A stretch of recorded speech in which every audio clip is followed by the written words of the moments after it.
સંત શ્રી શ્યામબાપુના આશીર્વચનમાંથી વિષય હું, આત્મા અને ઉત્પત્તિ.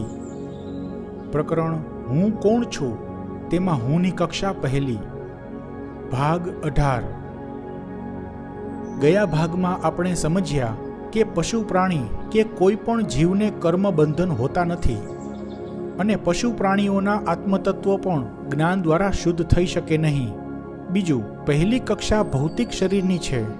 તેથી આ કક્ષાના લોકો માટે આ ભૌતિક સંસાર, પોતાનું ભૌતિક શરીર, તે જ બધું સૌથી અગત્યનું લાગતું હોય છે વગેરે વિશે સમજ્યા. હવે આગળ, આ પહેલી કક્ષાના લોકોમાં તેનાથી ઉપરની કક્ષાના પ્રભાવો તો હોય છે, પરંતુ તેની સમજણ નથી હોતી.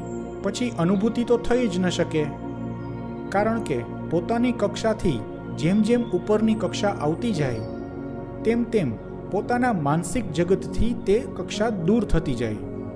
તેથી તે લોકો તેની અનુભૂતિથી પણ દૂર થતા જાય છે. એટલા માટે ઉપરની કક્ષાઓની સમજ તેને હોતી નથી અને કાબુ પણ રહેતો નથી. આધ્યાત્મ જગતમાં જેનું બહુ જ મહત્વ હોય છે તે જાગૃત અવસ્થા છે, અને સાંસારિક જીવનમાં પણ જાગૃતિ, સભાનતા, અવેરનેસનું એટલું જ મહત્વ હોય છે. પરંતુ આ પ્રકારના ગુણો પહેલી કક્ષાના લોકોમાં નથી હોતા. પશુ પ્રાણીમાં જે રીતે ભય પ્રત્યેની સભાનતા હોય છે તેથી વધારે વિશેષ સભાનતા, જાગૃત અવસ્થા પહેલી કક્ષાના લોકોમાં જોવા ન મળે.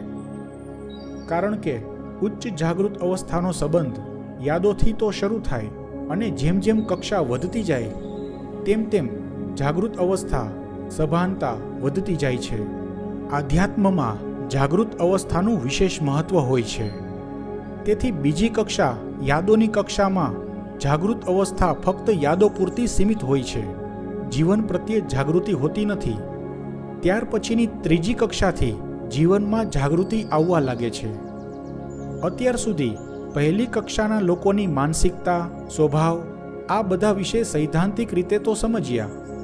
હવે ફક્ત ભૌતિક શરીરને પોતાનું અસ્તિત્વ માની શકાય કે નહીં તે સમજીએ. અને ત્યાર પછી વ્યવહારિક રીતે પ્રેક્ટિકલી પહેલી કક્ષાના લોકોનો સ્વભાવ, વિચાર, વર્તન, જીવનશૈલી વગેરે લાક્ષણિકતાઓ વિશે સમજીશું. તેના કેવા ગુણધર્મો હોય છે તે વિશે પણ સમજીશું.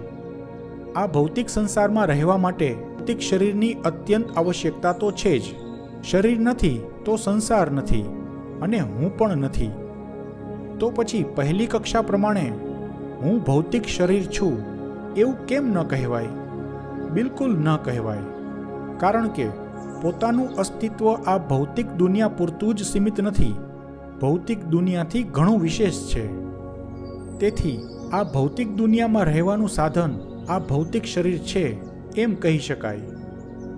માણસને શહેરમાં રહેવા માટે જેમ સારું મકાન જોઈએ તેમ સ્વયંને આ ભૌતિક દુનિયામાં રહેવા માટે ભૌતિક શરીર જોઈએ.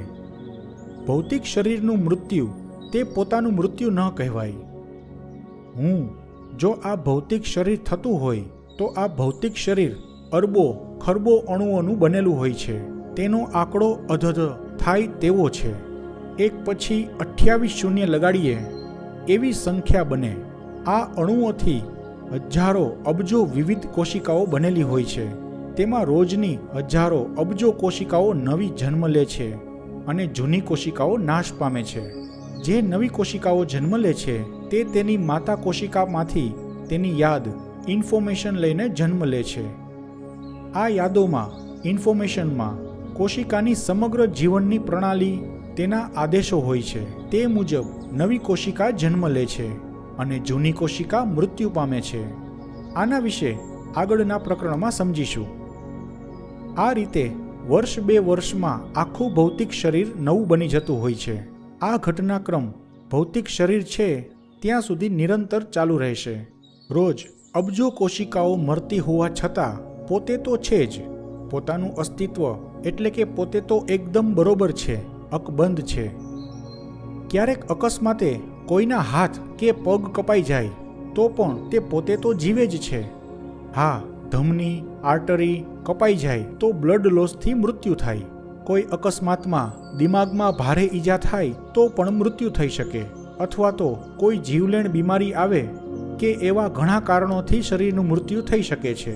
પરંતુ આ મૃત્યુ તો શરીરનું મૃત્યુ છે, પોતાના જીવનનું મૃત્યુ નથી, પોતાના સંપૂર્ણ અસ્તિત્વનું મૃત્યુ નથી. એટલે કે પોતાનું મૃત્યુ નથી. શરીર મરે છે, હું નથી મરતો. આપણા ઋષિઓ તો હજારો વર્ષ પહેલાં શાસ્ત્રોમાં આ બધું લખી ગયા છે, અને હવે આધુનિક વિજ્ઞાને પણ એ સિદ્ધ કરી બતાવ્યું છે કે માણસના મૃત્યુ પછી પણ તેની યાદો ઇન્ફોર્મેશનના રૂપમાં રહેતી હોય છે. તે બધી ઇન્ફોર્મેશનને જો સુપર કોમ્પ્યુટરમાં સ્ટોર કરી શકાય અને કોઈ એવા સાધન વડે તે બધી ઇન્ફોર્મેશનને ઉકેલી શકાય તો તે મરનાર વ્યક્તિ જીવંત હોવાનો અનુભવ કરી શકે છે.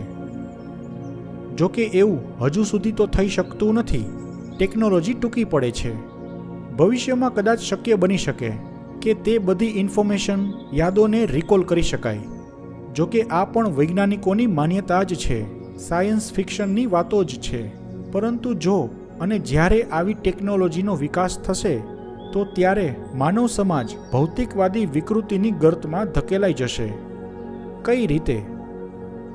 માણસના મૃત્યુ પહેલાં તેની બધી ઇન્ફોર્મેશન્સ કોઈ સુપર કોમ્પ્યુટરમાં સ્ટોર કરી દેવાય, પછી તે માણસના શરીરનું મૃત્યુ થઈ જાય અને ત્યારબાદ તે બધી ઇન્ફોર્મેશન રિકોલ કરવામાં આવે તો તે માણસ ભ્રામક જિંદગી જીવશે. જીવંતતાનો અહેસાસ નહીં હોય, પોતાના સંપૂર્ણ અસ્તિત્વનો અનુભવ નહીં કરી શકે, ફક્ત યાદોનો અને શરીરનો અનુભવ કરી શકશે. કારણ કે મનુષ્યનું અસ્તિત્વ ફક્ત યાદોમાં સીમિત નથી હોતું, યાદોથી ઘણું વિશેષ જીવન હોય છે. તેથી આવો માણસ યંત્રમાનવ બનીને રહી જાય, લાગણી શૂન્ય, ભાવહીન. ઇન્ફોર્મેશન બધી હોય પરંતુ ઇમોશન ન હોય, અને જે ઇમોશન હોય તે લોજિકલી ઇમોશન હોય.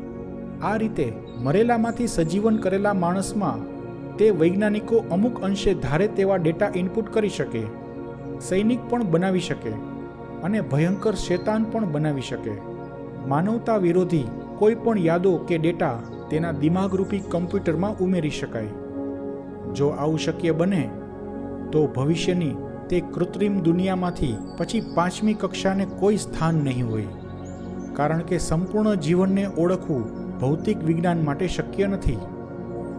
જે હોય તે, પરંતુ યાદો અમર રહે છે તેવું ભૌતિક વૈજ્ઞાનિકો પણ હવે માને તો છે જ. આ રીતે ભૌતિક શરીર ખતમ થવાથી મૃત્યુ થતું નથી એ વાત સાબિત થાય છે.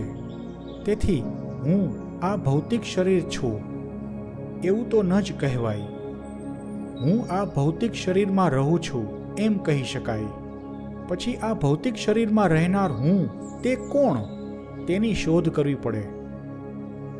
કોશિકાઓ જેમ જૂનીમાંથી નવી જન્મ લે છે તે યાદોના સહારે જન્મ લે છે અને પોતાનું શરીર ચાલે છે. તો એવું માની શકાય કે હું એટલે યાદો, ઇન્ફોર્મેશન, જેમ વૈજ્ઞાનિકો માને છે તેમ? બિલકુલ નહીં. જો કે યાદોની કક્ષા બીજી છે. યાદો વિશે તેમાં સમજીશું ત્યારે વધારે સ્પષ્ટ થશે. હું ભૌતિક શરીર છું આવું માનનારા પહેલી કક્ષાના માણસો સંપૂર્ણ ભૌતિકવાદી હોય છે. અધમ કક્ષાના માણસો હોય છે. પહેલી કક્ષાના લોકો મનના સ્તર પર જીવતા હોય, મનની ચંચળતા પર કાબૂ ન હોય, નિમ્ન સ્તરનું જીવન જીવતા હોય, ક્ષુલ્લક વ્યસનો પર કાબૂ ન હોય, પોતાની કોઈ પણ ઇન્દ્રિયો પર કાબૂ ન હોય, ઇન્દ્રિયોના આવેગો પ્રમાણે જીવતા હોય, શરીર સુખને જ મહત્વ આપતા હોય.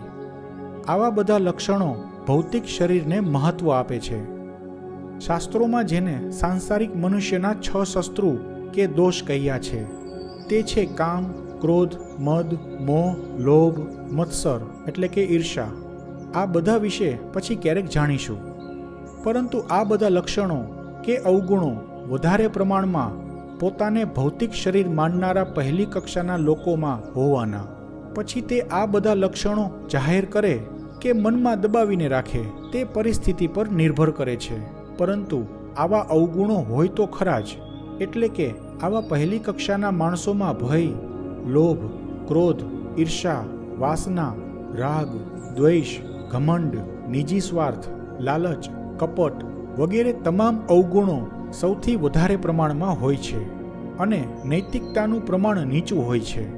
પહેલી કક્ષામાં જે પહેલો પ્રકાર છે કે જે આત્મા પહેલીવાર મનુષ્ય દેહ ધારણ કરી જન્મ લે છે, તેવા માણસો બહુ માલદાર નથી થઈ શકતા, કે બહુ ઉચ્ચ શિક્ષા પ્રાપ્ત નથી કરી શકતા, કે નથી જ્ઞાન પ્રાપ્ત કરી શકતા, બહુ મોટા હોદ્દા પર પણ નથી પહોંચી શકતા. આ લોકો કોઈને હુકુમ કરી શકતા નથી, કોઈના હુકુમ પ્રમાણે કર્યા કરે છે, ફક્ત હુકુમ બજાવી શકે છે. અને બીજા પ્રકારમાં જે પૂર્વજન્મના દુષ્કર્મના કારણે પહેલી કક્ષા આવી હોય, તે લોકોમાં પણ આ બધા અવગુણો તો હોવાના જ. પછી તે માલદાર પણ હોઈ શકે અને મુફલિસ પણ હોઈ શકે, શિક્ષા પ્રાપ્ત કરી પણ હોય અથવા અશિક્ષિત પણ હોય, ધાર્મિક પણ હોઈ શકે અને અધાર્મિક પણ હોઈ શકે.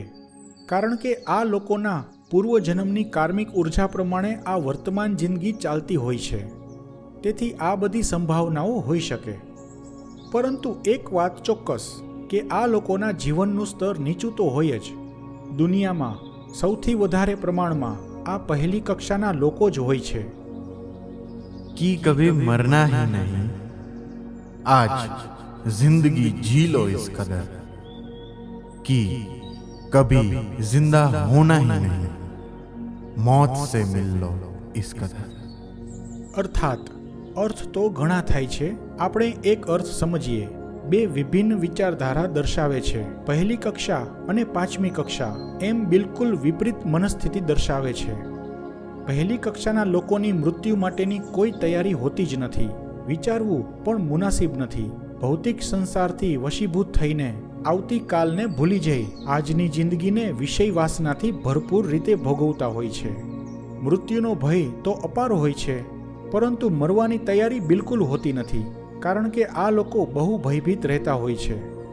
અને પાંચમી કક્ષાની વ્યક્તિ પ્રેમપૂર્ણ જ્ઞાન દ્વારા પૂરેપૂરી જાગૃતિ સાથે એ રીતે કર્મ કરે છે અને જિંદગીને માણે છે કે જ્યારે મૃત્યુ થાય તે મૃત્યુ આ ભૌતિક શરીર પૂરતું સીમિત ન રહે, અંતિમ રૂપાંતરણ બની રહે, ફરી ક્યારેય જન્મ લેવો જ ન પડે, એવું મહામરણ બની રહે. આવી વ્યક્તિ જીવનને તો ઉત્સવની જેમ માણે જ છે, સાથે સાથે મૃત્યુને પણ માણે છે. મહા મૃત્યોત્સવ મનાવે છે. મૃત્યુ માટે હંમેશા હોશપૂર્વક તૈયાર રહે છે. પરંતુ મૃત્યુનો ભય બિલકુલ નથી હોતો, કારણ કે આવી વ્યક્તિ અભય હોય છે. આવતા અંકમાં હું કોણ છું પ્રકરણમાં હુંની કક્ષા પહેલી ચાલુ જ રહેશે.